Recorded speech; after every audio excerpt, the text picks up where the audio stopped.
அன்பார்ந்த நேயர்களே, சற்று காலதாமதம் ஆகிவிட்டது. அருள் கூர்ந்து பொறுத்து கொள்ளுமாறு சிறிய ஒரு வேண்டுகோளோடு நம்முடைய சிறப்பு அழைப்பாளர் பிரபல மருத்துவர் டாக்டர் எஸ்.எம். பதூர் அவர்கள் இங்கே வந்திருக்கின்றார்கள். இன்றைய சிறப்பு நிகழ்ச்சியில் மனம், அது தொடர்பான அரிய செய்திகள் குறித்து நம்முடைய பேசுவதற்காக வந்திருக்கின்ற சென்னையை சேர்ந்த பிரபல மருத்துவர், மனநலம் சார்ந்த பல்வேறு ஆராய்ச்சி கட்டுரைகளை வெளியிட்டிருக்கின்ற மருத்துவர் எஸ்.எம். பதூர் அவர்களை மீண்டும் உங்கள் மத்தியில் அறிமுகம் செய்து வைத்து நிகழ்ச்சியில் அவரோடு பேச இருக்கின்றேன்.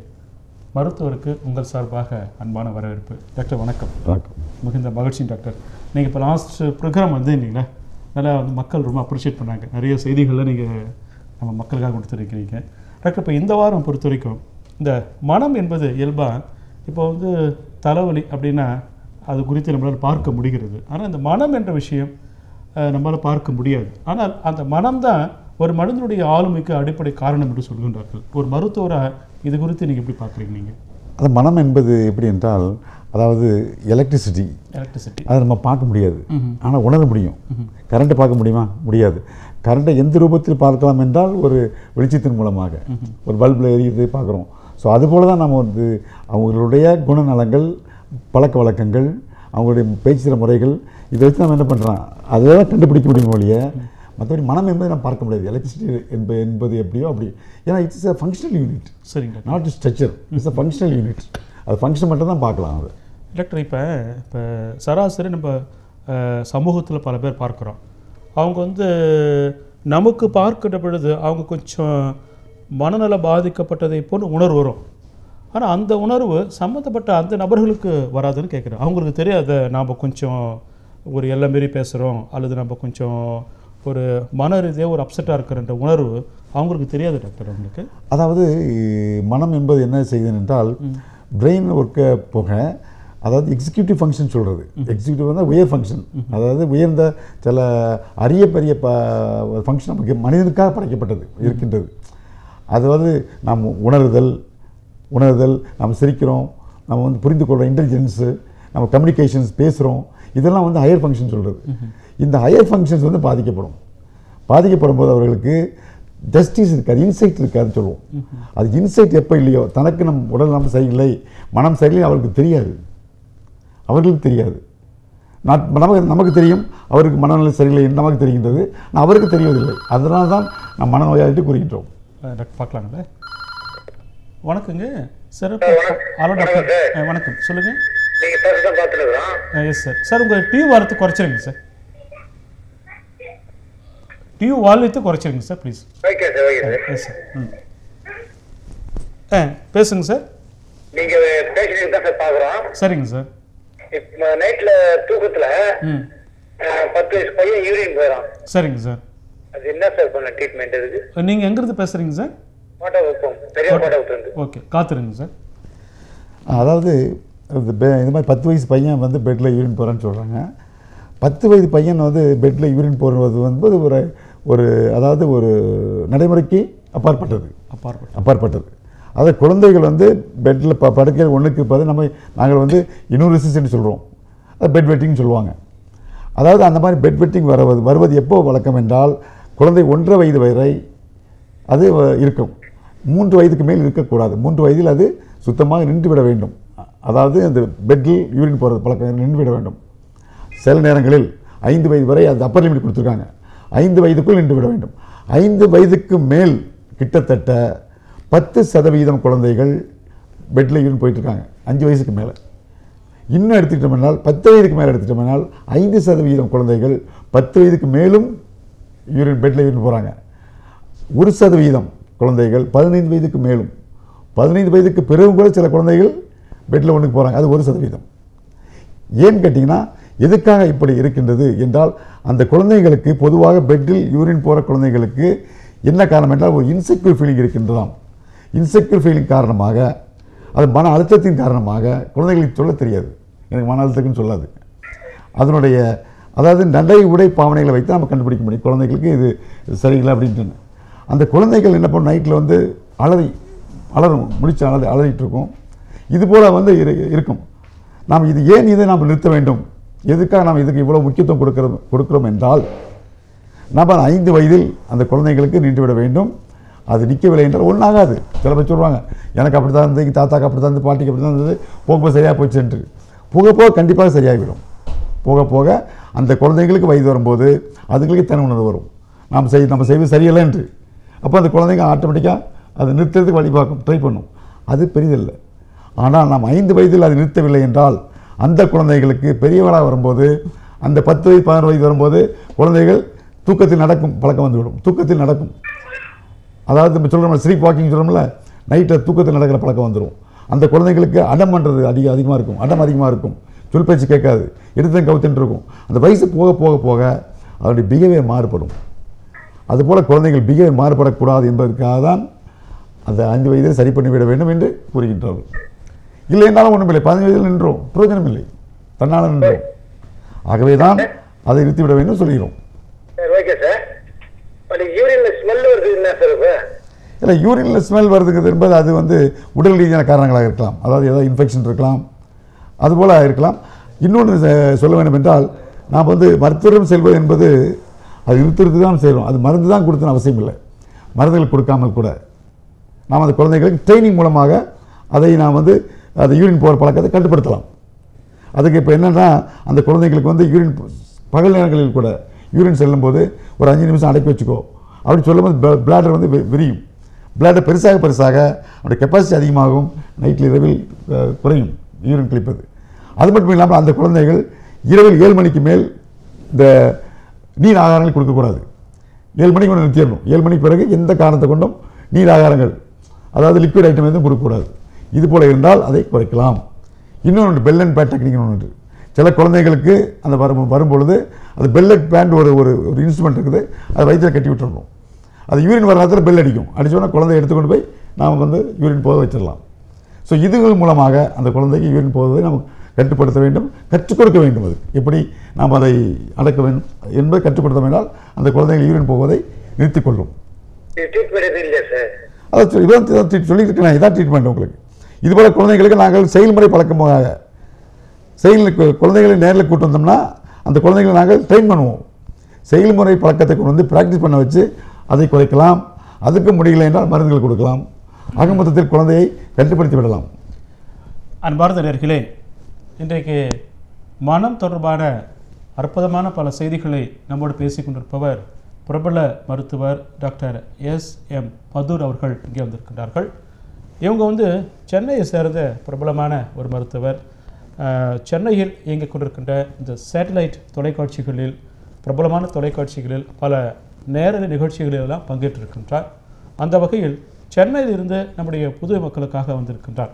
ஏனென்றால் இப்போ சமீப காலமாக இந்த மனித சமூகம் பொருளாதாரத்தை தேடுதலாக வைத்துக்கொண்டு ஓடிக்கொண்டே இருக்கிறது. நாம் எதை நோக்கி செல்லுகின்றோம் என்று தெரியாமல் பயணித்து கொண்டே இருக்கின்றோம். ஆனால் திரும்பி பார்க்கின்ற பொழுது நாம் எழுந்து போன பல செய்திகள் எல்லாம் இருக்கும். அது ஒரு கட்டத்தில் வந்து மனநோயாக மாறுகிறது. அதனால் இந்த சமூகத்திற்கு என்ன தேவை என்றால், பொருளாதார தேவைகள் ஒரு பக்கம் இருந்தாலும் நாம் சென்று கொண்டிருக்கின்ற பாதை சரியான பாதையாக இருக்கிறதா என்ற ஒரு கூடுதல் அக்கறையும் கவனமும் தேவைப்படுகிறது. அதுக்கு என்ன தேவை என்றால், மனம் நமக்கு சரியாக இயக்க வேண்டும். அப்போ மனம் சரியாக இருந்தால் தான் உங்களுடைய வாழ்க்கை சரியாக இருக்கும். அதனால் மனம் தொடர்பாக நம்முடைய பிரபல மருத்துவர்கள் இங்கே வந்திருக்கின்றார்கள். உலகத்தின் பல நாடுகளுக்கும் சென்றிருக்கின்றார் டாக்டர் எஸ்.எம். பதூர். இந்த நிகழ்ச்சியை பொறுத்தவரை சின்ன பிள்ளைங்க ஏன் ஸ்கூலுக்கு போக மாட்டாங்க, ஏன் சில பிள்ளைங்க படிக்க மாட்டாங்க, எதனால் சில பிள்ளைகள் வந்து படுக்கையிலே வந்து சிறுநீரை கழிக்கிறாங்க, வயசான பெரியவங்களுக்கு மன உளைச்சல் ஏன் வருது, பல பேர் சொல்லுவாங்க மனம் சரியில்லைவாங்க. அந்த முகத்தை நீங்கள் பார்க்க சந்தோஷமும் இருக்காது. இது போன்ற மனித சமூகத்திற்கு தேவையான கருத்துக்களோடு வந்திருக்கின்றார் பிரபல மருத்துவர். மீண்டும் பேசலாம் அவரோடு.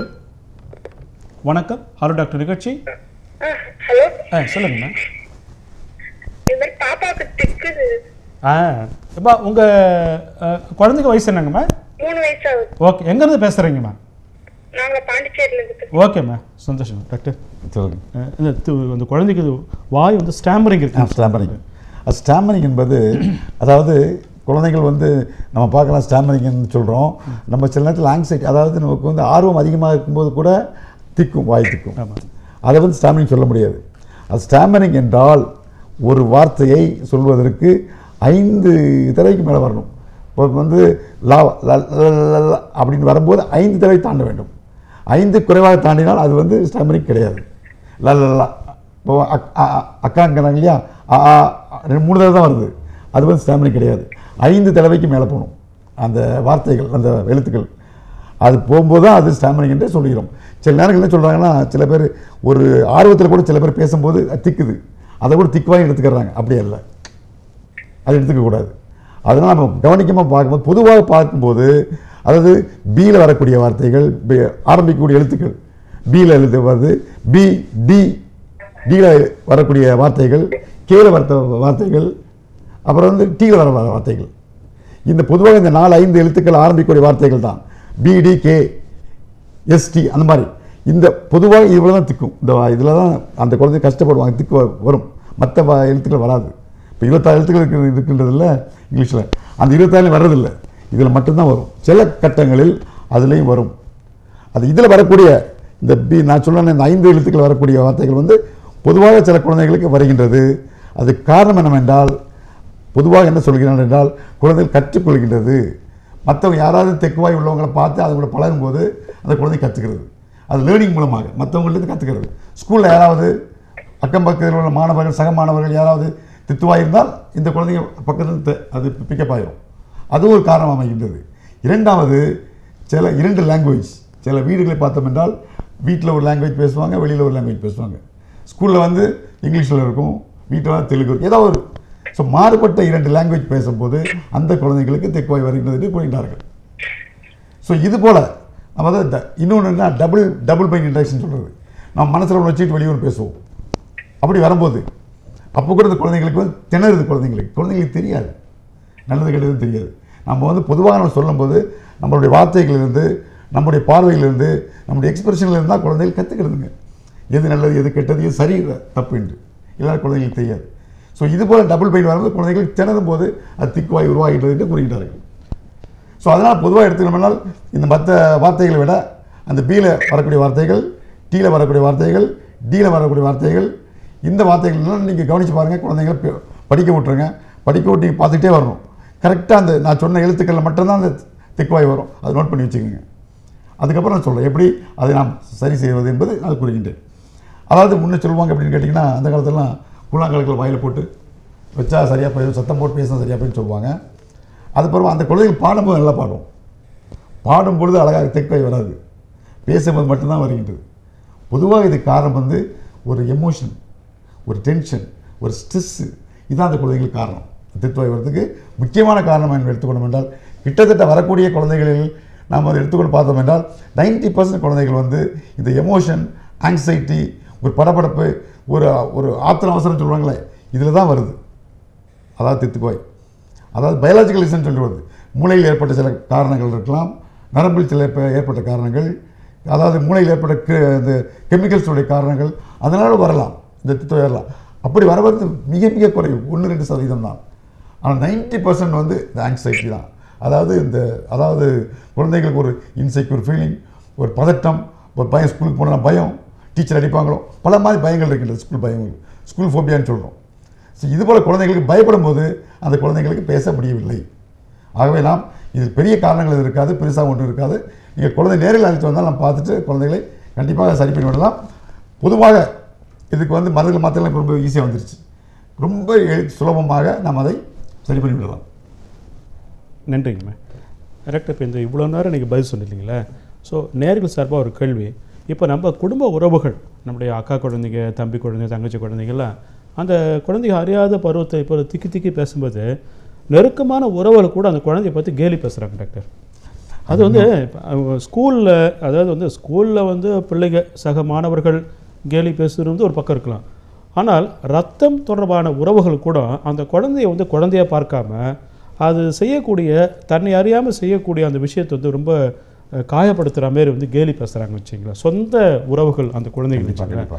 ஸோ இது எப்படிப்பட்ட ஒரு அணுகுமுறை, இது குறித்து என்ன சொல்ல? இது வந்து ஒரு தவறான அணுகுமுறை, இதை செய்யவே கூடாது. கண்டிப்பாக பெரியவங்களுக்கு நீங்கள் சொல்லுங்கள் டாக்டர். கண்டிப்பாக செய்யக்கூடாது. யாரும் சரி, அந்த குழந்தைகளுக்கு நாம் அந்த குழந்தைகளுக்காக நாம் இறக்கப்பட்டு அதற்கு நல்லது என்ன செய்ய முடியுமோ அதை தான் நாம் ஈடுபடணும் ஒழிய அந்த குழந்தைகளுக்கு மனக்காயம், ஏற்கனவே அந்த குழந்தைகளுக்கு மனக்காயம் ஏற்பட்டிருக்குது, வெந்த புண்ணில் வேல் பாய்ச்சி போல மறுபடியும் நம்ம அதை கொண்டு அந்த குழந்தைகளை வீணடிக்கூடாது. வீணால் அந்த குழந்தைகளுக்கு ஒரு ரிவைஞ்ச் வந்துடும், குழந்தைகளுக்கு அவங்க மேலே ஒரு ரிவைஞ்ச் வந்துடும், ஒரு பழி தீர்க்கிற எண்ணம் வந்துடும். பிற்காலத்தில் எந்த காரணம் சொல்ல முடியும். இப்போ கூட நான் பார்க்குறோம், திடீர்னு வந்தால் ஒரு ஆள் குத்திட்டான்ங்கிறாங்க, என்ன காரணம் தெரியாது. இதெல்லாம் பழி வாங்குறது ஸ்கூலில் பார்க்குறோம், டீச்சர் பார்க்குறோம். ஸோ இதெல்லாம் அந்த குழந்தைகள் நம்ம எப்போவுமே குழந்தைகள் வருங்கால மன்னர்கள், நாம் அவர்களை நாம் வந்து நல்பாதைக்கு அழைச்சி செல்லணும். அவர்கள் புண்பட மாதிரி நம்ம நடந்துக்கணும். அது ஒரு பெரிய ஒரு காயம் வடு ஏற்படும். கண்டிப்பாக கண்டிப்பாக. வணக்கங்க, ஹலோ டாக்டர் நிகழ்ச்சி, யார் பேசுகிறீங்க? நாங்க நெட்டபாளையத்துல இருந்து ஃபாத்திமா பேசுறேங்க. மகிழ்ச்சிங்கம்மா, சொல்லுங்கம்மா. நாங்க டாக்டர் நேர்ல பார்க்க முடியுங்க, எங்க பாக்குறாங்க டாக்டர்? உங்களை they wanted to meet you. செம்பருத்தி பார்க்குறேன், செம்பருத்தி ஃபார்மசி. எங்கே இருக்குது டாக்டருக்கு? இங்கே அதாவது நம்முடைய ரெட்டியார்பாளையம் இது இருக்குல்ல, வில்லியனூர் போகிற ரோடு. சரிங்க doctor. Villianur high road, Moolakulam. அம்மா மூலகுளத்தில் சொல்லுங்க. இல்லைன்னா உங்கள் காண்டாக்ட் நம்பர் என்ன கொடுத்துறீங்களா டாக்டர்? நம்பர் அம்மா, இந்த உங்கள் தொலைக்காட்சி பார்க்குறீங்க இல்லைங்களா, அது கீழே வந்து ஒரு அலைபேசி, ஒரு மொபைல் ஃபோன் நம்பர் போகுது பாருங்கம்மா. இல்லை கீழே போகுதுங்கம்மா, யூ ஜஸ்ட் சி. நாங்கள் உங்களுக்கு அந்த நம்பர் இப்போ போட சொல்கிறோம். இப்போ நாங்கள் அந்த நம்பரை நீங்கள் குறிச்சிக்கிட்டு காண்டாக்ட் பண்ணி டாக்டர்களை பேசிட்டு அப்பாயின்மெண்ட் வாங்கிக்கிங்கம்மா. நன்றிங்கம்மா, தேங்க்யூம்மா, தேங்க்யூம்மா. நேர்களே, இந்த நிகழ்ச்சியை யார் பார்த்தாலும் சரி, டாக்டர் அவர்கள் ஒரு சிறப்பு அழைப்பாளர், அதையும் தாண்டி ஒரு சமூக ரீதியில் பல வகையான அரிய செய்திகளை நம்மோடு பகிர்ந்து கொண்டிருக்கின்றார். இந்த குடும்ப உறவுகளில் நம்ம குழந்தைங்க வந்து சில நேரங்களில் வந்து திக்கி பேசும் என்ற இந்த ஊடகங்கள், அந்த சினிமாவில் கூட அதை போல் திக்கி பேசுகின்ற காட்சிகள் வருகின்ற பொழுது நம்ம எல்லோரும் சிரிப்போம். ஆனால் அது தொடர்பான சம்பந்தப்பட்ட மக்களுக்கு வந்து எத்தனை பெரிய வேதனையாக இருக்கும். அது குறித்து நம்முடைய சிறப்பு அழைப்பாளர் அற்புதமாக நம்ம பேசிக் கொண்டிருக்கின்றார். மீண்டும் பேசலாம் அவரோடு. டாக்டர், அப்போ அதனால தப்புன்றீங்க, அதெல்லாம் பெரிய தப்பு. கண்டிப்பாக அது காயப்படுத்தக்கூடாது. டாக்டர், அப்போ திக்குவாயை பற்றி சொன்னீங்க. அதே போல் குழந்தைகள் வந்து இந்த பெட் வெட்டிங் அது குறித்து நீங்கள் சொன்னீங்க. நீங்கள் இப்போ அடுத்து தாண்டு டாக்டர், பொதுவாக சில குழந்தைகள் வந்து பள்ளிக்கு செல்லுகின்ற பொழுது ரொம்ப கஷ்டப்படுறாங்க போயிட்டு. சில குழந்தைங்க வந்து பள்ளிக்கு வந்து ஆர்வமாக போகிறாங்க. ஆனால் பொதுவாக நம்ம பிள்ளைகள் வந்து பள்ளி என்று சொன்ன உடனே மழைக்காலம் வந்து போட்டு எல்லாம் டிவி பார்ப்பாங்க, எனக்கு விடுமுறை இருக்காதான்னு சொல்லிட்டு. எதனால் நம்ம குழந்தைங்க வந்து ஸ்கூலுக்கு போகிறது பயப்படுறாங்க? அதை மன ரீதியாக அப்படிப்பட்ட குழந்தைகளை எப்படி தயார்படுத்தலாம் டாக்டர்? அதாவது குழந்தைகள் ஸ்கூலுக்கு போகும்போது ஸ்கூல் ஃபோபியான்னு சொல்கிறது, ஸ்கூல் ஃபோபியா, ஸ்கூலுக்கு போகிறது பயப்படுதுங்க குழந்தைங்க. அதுக்காக சில ஒவ்வொரு வயதுக்கு ஏற்ற மாதிரி சில காரணங்களை சொல்லுவோம். வயிற்று வலிக்குது, ஸ்கூல் போகிற நேரம் பார்த்து வயிற்று வலிக்குதுங்க குழந்தைங்க. ஸ்கூலுக்கு வந்து மட்டம் அடிக்கிறதுக்கு, ஸ்கூலில் வந்து கட் பண்ணுறதுக்காக அது ட்ரை பண்ணுது. ஏன் என்றால், எதுக்காக செய்யுது என்றால் அதுக்கு பல காரணங்கள் இருக்கின்றது. அது சின்ன வயசில் நம்ம வந்து எல்கேஜியில் ஸ்கூலுக்கு கொண்டு போகிற பிள்ளைங்க அழுது, அது வந்து ஆங்ஸைட்டி, அம்மா விட்டு பிரித்து வர குழந்தைய, அது செப்பரேஷன் ஆங்ஸைட்டி சொல்கிறது. அம்மா விட்டு பிரித்து, அம்மா வந்து ஒரு பெரிய ஒரு செக்யூர், ஒரு பாதுகாப்பு. அம்மா விட்டு பிரித்து வர குழந்தைக்கு நம்ம பாதுகாப்பு குறைஞ்ச உடனே அது அழ ஆரம்பிச்சிருது.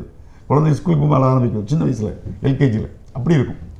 இன்னும் வயசு போகும்போது, அது கொஞ்சம் பெரிய வயசு வரும்போது, இன்னும் 2ஆம் கிளாஸ் 3ஆம் கிளாஸ் வரும்போது அந்த குழந்தைங்களுக்கு என்ன ஆகுதுன்னா, ஸ்கூலில் நடக்கக்கூடிய பிரச்சனைகள். அதாவது ஒரு குழந்தை ஸ்கூலுக்கு போகாமன்னு சொல்லுது. ஏன்னு கேட்டோன்னா, ஒரு நாள் அம்மா என்ன சொல்கிறாங்க, அம்மா அப்பா பேசுறதை கேட்டுக்கிட்டுச்சு. நான் பாட்டி என்ன சொல்கிறாங்க, அப்பா பார்த்து, நான் ஒரு நாள் என் பேத்தி வந்து ஸ்கூல்லேருந்து வரும்போது நான் இறந்தாலும் இறந்துருப்பேன், என் நிலைமை அப்படி தான் இருக்குது அப்படின்னு பேசிகிட்டு இருந்ததை இந்த குழந்தை கேட்டது. அன்று முதல் குழந்தை ஸ்கூலுக்கு போகிறது நிறுத்திடுச்சு, பயப்படுது ஸ்கூலுக்கு போகிறது. இது ஸ்கூலுக்கு போயிட்டு வரத்துக்குள்ள எங்கள் பாட்டி இறந்து விடுவார்களோ என்று. ஸோ நம்ம வீட்டில் பேசும்போது கூட, குழந்தைகள் மத்தியில் பேசும்போது மிக கவனமாக பேச வேண்டும். நம்ம விளையாட்டுத்தனமாக நம்ம வந்து ஒரு சந்தோஷத்துலேயோ ஒரு இதுலேயோ நம்ம பேசிடுறோம், அது குழந்தைகளுக்கு மிகவும் பிரதிபலிக்கும். அது அவங்க வந்து ஒரு இதாக சொல்லியிருக்கலாம், ஒரு இடத்துல சொல்லியிருக்கலாம், அந்த மாதிரி வரும்போது நான் இறந்துருப்பேன் அப்படின்னு சொல்லியிருக்கலாம், பல காரணங்கள் இருக்கலாம் அதுக்கு. ஆனால் குழந்தை மனதில் எப்படி பாதிச்சிச்சு, நம்ம ஸ்கூலுக்கு போயிட்டு வரதுக்குள்ளே பாட்டி இறந்துடக்கூடாதுங்கிறதுக்காக ஸ்கூலுக்கே நான் போக மாட்டேன் அப்படின்னு போகுது. சொல்ல மாட்டேன் குழந்தை, வெளியே சொல்கிறது இல்லை. இங்கே அடிக்கிறாங்க குழந்தைய, சொல்ல மாட்டேங்குது. குழந்தைக்கு சொல்ல தெரியாது, ஏன் உள்மனதில் பதிஞ்சிருச்சு. அதுக்கப்புறம் எங்கள்கிட்ட வந்து நாங்கள் வந்து அதுக்கப்புறம் எத்தனையோ முறை, ஒரு கிட்டத்தட்ட ஒரு 7-8 முறை அதனோட நாங்கள் ப்ராக்டிஸ் பண்ணி அதை கவுன்சிலிங் கொண்டு வந்து அதுக்கப்புறம் தான் வெளியே கண்டுபிடிக்க முடியுது. கஷ்டமான ஒன்றா இருந்தது. ஆகவே நான் குழந்தைகளை பேசும்போது வீட்டில் பேசும்போது கூட நாம் வந்து கவனமாக இருக்க வேண்டும். நன்றி டாக்டர். பார்க்கலாங்களே. வணக்கம். ஹலோ டாக்டர் நிகழ்ச்சி, யார் பேசுகிறீங்க? வணக்கம் சார், அஷ்ரப் அலி பேசுறேன். சொல்லுங்கள் சார். குழந்தை வந்து ரொம்ப அடம் பிடிக்கிறான் சார், ஒரு 3 வயசு ஆகுது. அடம் பிடிக்கிறாரு. ஆமா, சாப்பிட மாட்டேன்றான் ஒழுங்கா, எங்கேயும் வெளியில போக மாட்டேன்றாரு. அப்பா கூட இருக்கணும், அம்மா கூட இருக்கணும், யாராவது கூட ஒருத்தர் இருக்கணும். ரொம்ப அடம் பிடிச்சிட்டு இருக்கான். அவருக்கு என்ன சார் ஆலோசனை இது? நீங்க பேசும்போது உங்க குழந்தை பக்கத்துல இருக்கிறாரா? இல்ல சார், தூங்குறான் சார். சரி சரி சரி. சார், அதாவது ஒரு குழந்தைங்களுக்கு வந்து ஒரு சில இதெல்லாம் உண்டு. அடம் பிடிக்கிறது, இந்த ஆளுறதுலாம் வந்து குழந்தைங்களுக்கு உள்ள கேரக்டர்ஸ். அதெல்லாம் நம்ம அதெல்லாம் ஒன்றும் சொல்கிறதுக்கு இல்லை. பட் இருந்தாலும் ஒவ்வொரு டொமைனில் ஒரு கேரக்டர்னு அறிவிச்சிருக்காங்க. அதாவது பிஹேவியர் சயின்ஸ் இப்போ வந்துருச்சு. முதல்ல அப்படி கிடையாது. இப்போ பிஹேவியர் சயின்ஸ்னே ஒரு பிரான்ச் வந்திருக்கு. சைக்காலஜியில், அது மென்டல் ஹெல்த்தில், அதாவது இந்த மாதிரி ஒரு பிரான்ச் வந்திருக்குது, பிஹேவியர் சயின்ஸ். அந்த பிஹேவியர் சயின்ஸ் என்ன சொல்கிறாங்கன்னா, குழந்தைகள் வந்து ஒவ்வொரு டொமைனில் வந்து ஒவ்வொரு கேரக்டர் இருக்கும். அந்த டொமைனில் அந்த கேரக்டர் வந்து நாம் அதை எடுத்துக்க வேண்டாம். 3 வயசில் குழந்தை அடம் பிடிக்கிறது என்பது பெரிதாக எடுத்துக்கொள்ள வேண்டாம். அதே குழந்தை 8 வயசு அடம் பிடித்தால் அது சிக்னிஃபிகன்ட். அந்த டொமைனில் 3 வயசு டொமைன் வந்து அந்த அதுக்குள்ள டொமைன் அது. அந்த டொமைனில் அது அடம் பிடிக்கின்றது, அதை பற்றி பிரச்சனை இல்லை. அடம் தான் பிடிக்கும். அது அடம் பிடிக்காம தான் தப்புது. Correct correct. Very good. Hello sir, doctor சொல்கிறதுக்கு காதில் விழுதுங்களா உங்களுக்கு? விழுது சார். ஆமாம். அந்த மாதிரி இப்போ குழந்தை ஒரு 3 வயது இருக்கும்போது நீங்கள் அதை ரொம்ப பெருசாக எடுத்துக்க வேண்டாம். அது கொஞ்சம் பார்க்கலாம். அதாவது அடுத்த டொமைன் வரும்போது 6 இயர்ஸ் மாட்டேன்றான் சார், ஒழுங்கா சாப்பிடவும் மாட்டேன்றான். வெறும் சாக்லேட், இந்த ட்ரிங்க்ஸ், கூல் ட்ரிங்க்ஸ் தான் சாப்பிட்றான். அதாவது நீங்கள் இன்னொன்று சொன்னீங்க, சாக்லேட் கூல் ட்ரிங்க்ஸ் நம்ம கொடுத்து பழகிடக்கூடாது குழந்தைங்களை. குழந்தைங்களுக்கு வந்து முதல்ல என்ன பண்ணணும், நம்மளுடைய கல்ச்சர் பண்பாடெல்லாம் சொல்லி அந்த டைட்டுகளை நம்ம கொண்டு வரணும். நம்ம சில அவசரத்தில் நம்ம என்ன பண்ணுறோம், சரி சாப்பிட்டுலாம் கொடுத்துறோம். அது குழந்தை பிக்கப் பண்ணிக்கிறதுங்க. அந்த டேஸ்ட்டை பார்த்த பிறகு திருப்பி கேட்காதுங்க. ஏன்னா வெளியில வந்து வட்டாரங்கள் அந்த மாதிரி தானே இருக்குது. அந்த லேஸ் அது இது நம்ம எவ்வளவு கண்ட்ரோல் பண்ணாலும் போக முடிய மாட்டேங்குது. அதாவது ஒரு வயதில் வந்து ஒன்றும் பெருசாக எடுத்துக்க வேண்டாம் சார். அது வந்து அது இன்னும் பெருசாக வரும்போது, ஒரு 6 வயசு வரும்போது அடம் பண்ணால் நம்ம அதை கண்டிப்பாக அதுக்கு வந்து ட்ரை பண்ணலாம். அதுக்கு வந்து வைத்தியங்கள் இருக்குது, முறைகள் இருக்குது, கவுன்சிலிங் இருக்குது, அதை பண்ணிக்கலாம். இந்த வயதில் வேண்டியது அது. இந்த வயசில் அப்படி தான் குழந்தைங்க வந்து அதை நீங்கள் அதை அக்செப்ட் பண்ணிக்கணும். ஆமாம், அப்படி தான் இருக்கணும். அதுதான் சரின்ற டாக்டர். அதை அக்செப்ட் பண்ணிக்கணும் நீங்கள். அதை ஓகே சார், ஓகே. குழந்தைங்கள ஒரு நம்பிக்கையை கொடுங்க. உங்கள் குழந்தை பெரிய அளவுக்கு வருவாங்க. கண்டிப்பாக. Thank you thank you. அதாவது குழந்தை நார்மலாக அர்த்தம். ஆமாம், நார்மல் குளத்தில் இருக்கும்போது இப்படி தான் இருக்கணும். Very good doctor, very good. இது அடம் பண்ணணும், சாப்பிட மறக்கணும், இதெல்லாம் இதில் தான் நார்மல் அர்த்தம். வெரி குட் டாக்டர், அந்த டொமைனில். Very good doctor. அன்பார்ந்த நேயர்களே, மனநலம் குறித்து ஒரு 2 வாரங்களுக்கு முன்னால் டாக்டர் பேசிவிட்ட பிறகு 2000 ஆண்டுகளுக்கு முன்னால் வாழ்ந்திருக்கின்ற மகான் திருவள்ளுவன் மனம் தொடர்பான செய்திகளை சொல்லியிருக்கின்றாரா என்று திருக்குறளை ரொம்ப டீப்பாக படித்து பார்த்தேன். வள்ளத்தனேது மலர்நிட்டு மாந்திருதன் உள்ளத்தனேது உயர்வுன்றான். உங்கள் மனசில் உயர்வான கருத்து இருந்தால் உங்கள் வாழ்க்கை உயர்வாக இருக்கின்றான். ஆனால் மனம் தொடர்பாக டு த பாயிண்ட் எழுதியிருக்கிறார் என்றால் எழுதியிருக்கின்றான். என்ன சொல்கிறான்? மனநலம் மண் உயிருக்கு ஆக்கம் என்று சொல்லுகின்றார். மனநலம் மண் உயிருக்கு ஆக்கம். உன்னுடைய மனம்தான் உன்னுடைய உயர்வுக்கு, வெற்றிக்கு காரணமாக இருக்கிறது. மனநலம் மண் உயிருக்கு ஆக்கம். உனக்கு ஆக்கமான அற்புதமான வாழ்க்கை அமைய வேண்டும் என்றால் உன்னுடைய மனநலம்தான் அடிப்படை என்ற கருத்தை 2000 ஆண்டுகளுக்கு முன்னால் மகான் திருவள்ளுவன் அழகாக பதிவு செய்திருக்கின்றான். அப்போ அந்த மனம் எப்படிப்பட்ட ஒரு முக்கியமான மனித வாழ்க்கையில் இருக்கிறது என்பதற்காகத்தான் நம்முடைய சிறப்பு அழைப்பாளர் அழகாக பேசிக் கொண்டிருக்கின்றார். மீண்டும் பேசலாம் அவரோடு. வணக்கம். ஹலோ டாக்டர் நிகழ்ச்சி. ஹலோ சார், நான் பொன்சியா பேசுறேன் சார். அம்மா சொல்லுங்கம்மா. பையனுக்கு வந்து 8 வயசு ஆகுதுங்க சார். சரிங்கம்மா. அவருக்கு வந்து வாய் ரொம்ப தெத்துது. சரிங்கம்மா சரிங்கம்மா. ஸ்கூல்ல போனா ரொம்ப கஷ்டப்படுறாரு. ஆனா எனக்கு அசிங்கப்படுறாரு வச்சுங்களா. ரொம்ப என்ன அசிங்க பசங்க என்ன வெறுப்பேத்துறாங்கம்மா, எனக்கு அசிங்கமாகுது. நான் இங்க எங்க போயிட்டு நாங்க கிளியர் பண்ணணும்னு தெரியலீங்க சார் எங்களுக்கு. நீங்க எங்க இருந்து பேசுறீங்கம்மா? நாங்க பின்னப்பா நகர்ல இருந்து பேசுறோம். சரிங்கம்மா சரிங்கம்மா. காத்துருங்கம்மா, நல்லா வருவாங்க புள்ள. நீங்க நல்ல நம்பிக்கையை கொடுங்கம்மா. நீங்க அதாவது உலக புகழ் பெற்ற பல பேச்சாளர் எல்லாருமே சின்ன வயசு இப்படிதான் இருந்திருக்கிறாங்க போயிட்டு. ஆமா, டாக்டர் சொல்லுவாங்க பாரு, நல்லா இருப்பான். சொல்லுங்க டாக்டர் சார். அதாவது இது ஒன்றும் பெரிய விஷயம் இல்லை, இதுக்கு பயப்பட வேண்டாம். ஏன்னா அந்த குழந்தைங்களுக்கு பொதுவாக தித்திர குழந்தைங்களுக்கு ஒரு செல்ஃப் கான்ஃபிடன்ஸே போயிடும். அதாவது தன்னம்பிக்கை போயிடும். தன்னுடைய ஒரு அதாவது இது சொல்லும்ல பர்சனாலிட்டி இப்போ குறைஞ்சிரும். இன்ஃபீரியர் காம்ப்ளெக்ஸ் வந்துடும். தாம் ஒரு இன்ஃபீரியர் எண்ணத்துக்கு வந்துடுவாங்க. மனம் நொந்து போயிருப்பாங்க. நொந்து அவர்களுக்கு கோபம் அதிகமாக இருக்கும். இதுக்கெடுத்தாலும் எரிச்சலோடு இருப்பாங்க. காரணம் வந்து அவங்களுடைய மனத்தை அழுத்தம் தான் காரணம். இந்த குழந்தைகள் 8 வயசுக்கும் போது கிட்டத்தட்ட 3ஆவது 4ஆவது படிக்கிறான்னு நினைக்கிறேன் இல்லையா? ஸோ இந்த வயசில் பொதுவாக ஸ்கூல் புல்லிங் வேறு இருக்கும். ஸ்கூல் புல்லிங்கும் போது யூஸ்வலாக வந்து அந்த 4th ஸ்டாண்டர்ட்லேருந்து 8th வரைக்கும் இருக்கும் ஸ்கூல் புல்லிங். பசங்களை கலாட்டம் பண்ணுறது, கேலி பண்ணுறதுலாம் இருக்கும். ஸோ இந்த மாதிரி இவங்களை பார்க்கும்போது மற்ற பையங்க கேலி பண்ணுவாங்க. இது இன்னும் குழந்தைகளை பாதிக்கப்படும்.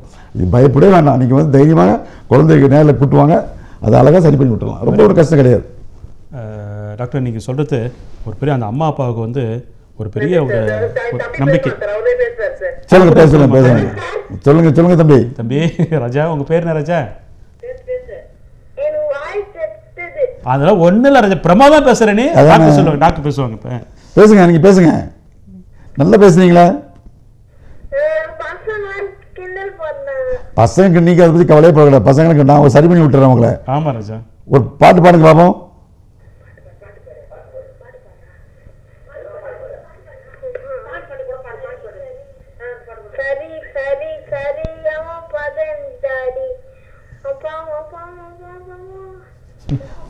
இவ்வளோ அழகாக பாடுறீங்கல்ல, பாடும்போது திட்டா இல்லைல்ல, பின்னே கவலைப்படுறீங்க,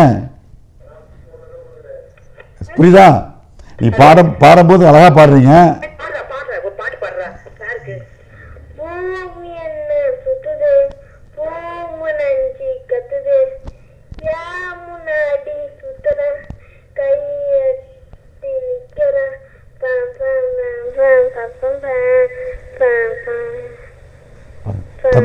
தம்பி பாடின பாட்டில் நான் சொன்ன BDK எல்லாம் வந்துருச்சு. Very good doctor, very good. இந்த பாட்டில் எல்லாம் வந்துருச்சு. ஆனால் இது பாட்டு அழகாக பாடுறாரு, தெரியல. Very good. அப்படி நினைத்து அவருக்கு வந்து உள்ளுக்குள்ள ஒரு அதாவது ஒரு ஆங்ஸைட்டி, ஒரு எமோஷன் இருக்கும். ரொம்ப ஈஸியாக சரி பண்ணி விட்டுறலாம். அது ஒன்றும் இல்லைம்மா, நல்லா இருப்பாருங்கம்மா. டாக்டர் நேரம் பாருங்கம்மா. ரொம்ப நன்றி. தேங்க்யூ. அன்பார்ந்த நேர்களே, பொதுவாக தலைவலி என்று வரும்போது தலையில் வலி இருக்கும். கை கால் வலி என்றால் கையில் வலி இருக்கும், காலில் வலி இருக்கும். கல்லில் நோய் இருந்தால் மருத்துவர்கள் சிகிச்சை கொடுக்க முடியும். ஆனால் மனசு சரியில்லை என்று சொல்லுகின்றோம். ஆனால் உண்மையில் அந்த மனம் எங்கே இருக்கிறது என்பது யாருக்கும் தெரியாது. ஆனால் நம்முடைய சிறப்பு அழைப்பாளருக்கு தெரிகிறது. ஏனென்றால் அது குறித்த பெரிய ரிசர்ச் பண்ணியிருக்கிறாங்க. ஆனால் நம்முடைய கண்களுக்கு தெரியாத அந்த மனம்தான் ஒரு மனிதனுடைய பர்சனாலிட்டியை உருவாக்குகின்றது. சில பேர் வந்து படிக்காதவங்க, பல பேர் வந்து பெரிய பணக்காரனாக இருக்கும், படித்த சில பேர் ஏழையாக இருக்கிறதுக்கும் ஏதோ ஒரு வகையில் பார்த்திங்கன்னா மனம் இருக்கிறது. கருப்பாக இருக்கிறாங்க, ஆனால் சினிமாவில் பெரிய அளவுக்கு வருவாங்க. சகப்பாக இருப்பாங்க, சினிமாவில் ஜெயிக்க முடியாது. அப்படி என்றால் மனிதனுடைய வெற்றிக்கு அடிப்படை எங்கோ ஒரு இடத்துல மனதனுடைய செயல்பாடு நிச்சயமாக இருக்கிறது. அது குறித்து அற்புதமாக நம்முடைய சிறப்பு அழைப்பாளர் பேசிக்கொண்டிருக்கின்றார். மீண்டும் பேசலாம் அவரோடு. சற்று காத்திருங்கள். இடைவெளிக்கு பிறகு மீண்டும் சந்திக்கலாம்.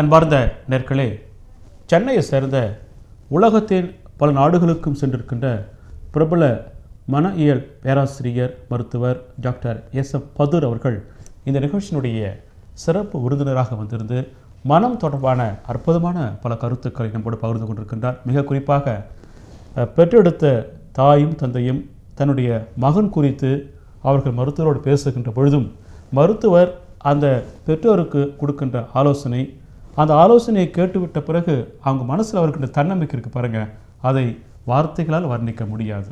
நல்ல ஒரு நிகழ்ச்சியில் நம்முடைய சிறப்பு அழைப்பாளர் பங்கேற்றிருக்கின்றார். மீண்டும் பேசலாம் அவரோடு. டாக்டர், ஏறக்குறைய ஒரு அரை மணி நேரம் எபிசோடு, இன்ஸ்பெக்ட் ஆஃப் ஆல் ஒரு பிஸியாக இருந்தால் நீங்கள் வந்திருந்தாலும் அரை மணி நேரம் குழந்தைகள் குறித்து பல செய்திகள். பொதுவாக டாக்டர், குழந்தைகள் வளருகின்ற இளைஞர்கள், வளர்ந்து வாழ்க்கை முடித்திருக்கின்ற வயசான பெரியவங்க எல்லோருக்கும் இந்த ஸ்ட்ரெஸ்ஸு, மன உளைச்சல் என்பது இருக்கிறது. சில பேர் எப்பொழுதும் பதற்றமாக இருப்பாங்க, சில பேர் எதுக்கெடுத்தாலும் கோவப்படுவாங்க, சில பேர் எதற்கெடுத்தாலும் கோவப்பட்டு அழுவாங்க, சில பேர் எதற்கெடுத்தாலும் கோவப்பட்டு அழுது தன்னுடைய உடம்பை தானே காயமாக்குவாங்க போயிட்டு. ஸோ இந்த மனிதன் என்று ஒரு பார்வையில் பார்க்குறோம். ஆனால் அந்த மனிதனுக்குள் பல வகையான முகங்கள் இருக்கின்றன. சில முகம் கோரமாக இருக்குது, சில முகம் அழகாக இருக்குதுன்னு வச்சுங்களேன். ஒரு மருத்துவராக இதை எப்படி பார்க்குறீங்க? அதாவது மனிதனுக்கு வந்து ஸ்ட்ரெஸ் என்பது இருந்துக்கிட்டு தான் இருக்குது. அதாவது பிறந்த காலத்து மனிதன் என்னைக்கு படைக்கப்பட்டானோ, என்னைக்கு பிறந்தானோ அன்னையிலேருந்து ஸ்ட்ரெஸ் இருந்துக்கிட்டு தான் இருக்குது சார், இல்லாமல் இல்லை. அவன் மனிதன் தன்னுடைய அதாவது இறைவன் கொடுத்த அறிவினால் அவனுடைய இன்டெலிஜென்ஸ், அவனுடைய கெப்பாசிட்டி, ஸ்கில்னால் மனிதன் வெந்துக்கிட்டே வர ஓனணும் ஒன் பை ஒன்.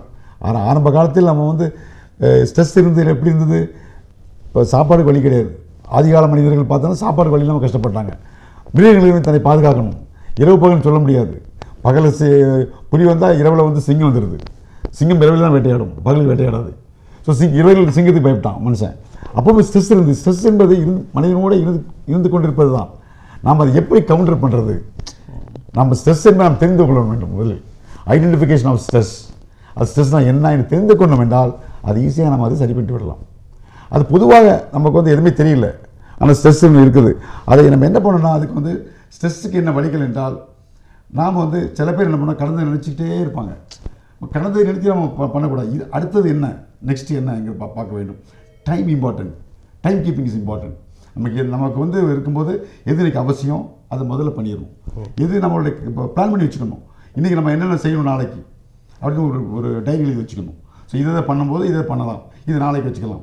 அப்படி நம்ம வந்து டைம் லிமிட் பண்ணி ப்ரையாரிட்டி கொடுத்து பண்ணோம்னா நமக்கு வந்து இவ்வளோ டென்ஷன்லாம் வராது.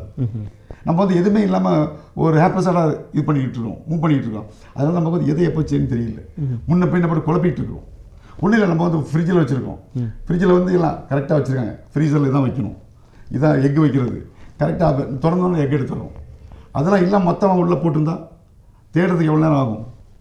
ஒரு அவசரத்துக்கு ஒரு எக் எடுக்க முடியுமா? முடியாது. டாக்டர் ரொம்ப எளிமையாக சொல்லிட்டீங்க டாக்டர் நீங்கள். ஸோ மூளை அப்படி தான் இருக்குன்றீங்க. அதே இருக்கட்டும். வணக்கங்க. ஹலோ டாக்டர், நிகழ்ச்சி யார் பேசுகிறீங்க? ஹலோ, நான் கோட்டகுப்பத்துலேருந்து மித்ரா பேசுகிறேன். சொல்லுங்க மித்ராவா? சொல்லுங்கப்பா. சார் வணக்கம் சார். வணக்கம். எங்க பொண்ணு 9th படிக்கிறா. சரி. எக்ஸாம் எழுதும்போது மறந்து போடுறா. சரி. அதான் சார் பிரச்சனை. அப்படியா? எக்ஸாம் எழுதும்போது மறந்துடுறா. எக்ஸாம் ஹால் அவுட் வெளியே வந்த பொண்ணு ஞாபகம் வருதா? Exam hall out. Hello hello, சொல்லுங்க. மித்ரா பேசுறேன். சொல்லுங்க. இது எக்ஸாம் ஹாலில் இருக்குது. இல்லை, எக்ஸாம் எழுதும்போது உங்களுக்கு மறந்து போகுது. எக்ஸாம் எழுதிட்டு ஹாலை விட்டு வெளியே வரும்போது அப்போ ஞாபகம் வருதா? ஐயோ இந்த கொஸ்டினை விட்டுட்டோமே, ஞாபகத்துக்கு வந்துருச்சு அப்படி ஞாபகம் வருதா? அப்போ தான் ஞாபகம் வருது. அப்போ எக்ஸாம் ஹாலில் வச்சு ஞாபகம் வருது, அப்படி தானே? சரி, அது விட்டுருங்க. இப்போ எக்ஸாம் ஹால் எழுதிட்டு இருக்கும்போது ஒரு ஞாபகத்தில் வரும், ஆனால் எழுத முடியாது. மனசில் நிற்கும், ஆனால் எழுத முடியாது. ஐயோ மனசுக்கு வர மணக்கதே உட்காந்து கஷ்டப்பட்டு இருப்பீங்க. அந்த மாதிரி வருதா? அதுக்கு டிப் ஆஃப் டங் மெமரின்னு பேர். டிப் ஆஃப் டங் பேர். அதாவதுமா நீங்கள் எக்ஸாம் எழுதும்போது ஞாபகத்தை உங்களுக்கு கேள்விக்குரிய ஆன்சர் ஞாபகத்தில் இருக்கும், ஆனால் எழுத வராது. எழுதுறதுக்கு உங்களுக்கு என்னன்னு எழுத முடியாது, ஆனால் ஞாபகத்தில் இருக்கும்.